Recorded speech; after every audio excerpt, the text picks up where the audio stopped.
ओमायरा Sanchez 13 साल की एक लड़की जो नवंबर 1985 में पूरी दुनिया के मीडिया के सामने मर जाती है। कोलंबिया के नेवाडो डेल रुइज ज्वालामुखी में विस्फोट में बाढ़ आती है, मिट्टी की बाढ़ आती है और इस बाढ़ में वह लड़की गर्दन तक फंस जाती है। उसके पैर ऐसा फंसते हैं गर्दन तक कि बिना बड़े उपकरणों के, बिना बड़ी मशीनरीज के निकल ही नहीं सकते थे और चारों तरफ दूर दूर तक इतना मलबा फैला था कि भारी मशीनरीज और पंप जैसी चीजें जल्दी लाना पॉसिबल ही नहीं था।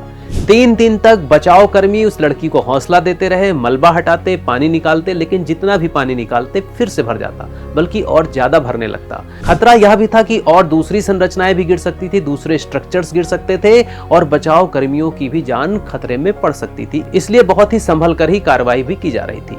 उसकी हालत बिगड़ती रही, पानी में रहने से उसके शरीर का तापमान गिरता गया, उसे हाइपोथर्मिया हो गया। लंबे टाइम तक दबे रहने से उसके अंगों में क्रश सिंड्रोम हो गया, मतलब कि लंबे समय तक अंग दबे रहने से पॉइजन बन गया, पॉइजन पूरे शरीर में फैल गया।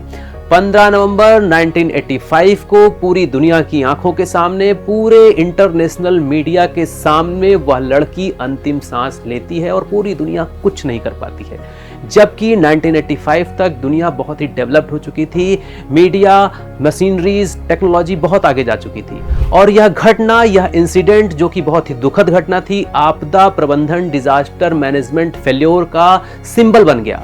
आज भी इस घटना को याद किया जाता है कि कैसे सही समय पर अगर रिसोर्सेस नहीं पहुंच पाते हैं, संसाधन नहीं पहुंच पाते हैं, तो एक मासूम बच्ची को पूरी दुनिया मिलकर भी नहीं बचा पाती है।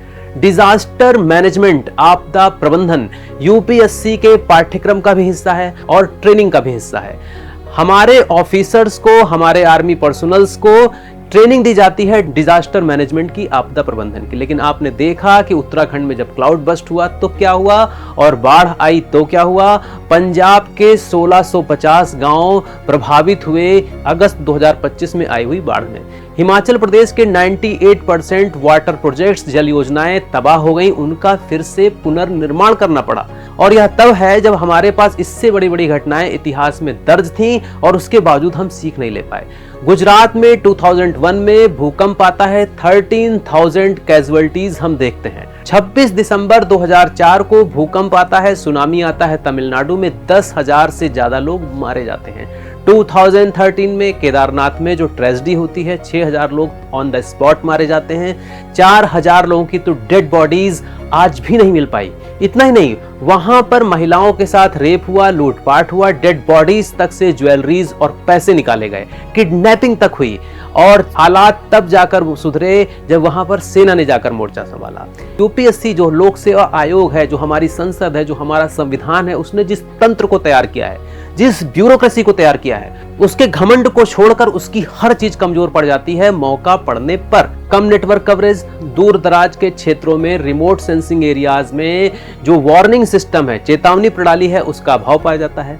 अनियंत्रित निर्माण है, अनकंट्रोल्ड कंस्ट्रक्शन, अतिक्रमण, अवैज्ञानिक विकास, एनडीआरएफ, एसडीआरएफ, एनडीएमए, राज्य प्रशासन, स्थानीय निकाय, इनके बीच में कोऑर्डिनेशन का अभाव हर बार देखने को मिलता है।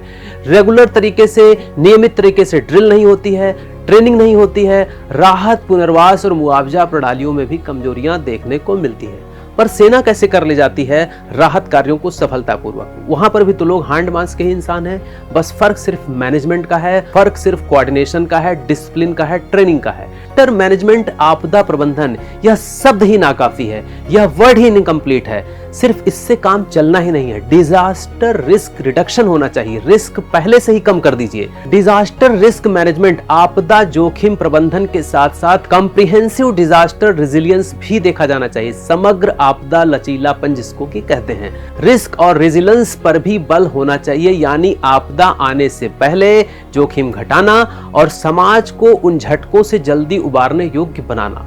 ये ज्यादा सटीक अवधारणाएं हैं, हमें डिजास्टर मैनेजमेंट से आगे बढ़कर इनको कंप्लीटली लेना चाहिए, थोड़ा समग्र तौर पे इन नई अवधारणाओं को भी एक्सेप्ट करना चाहिए, तभी दुर्घटनाओं को रोका जा सकता है, प्राकृतिक आपदाओं से बचा जा सकता है।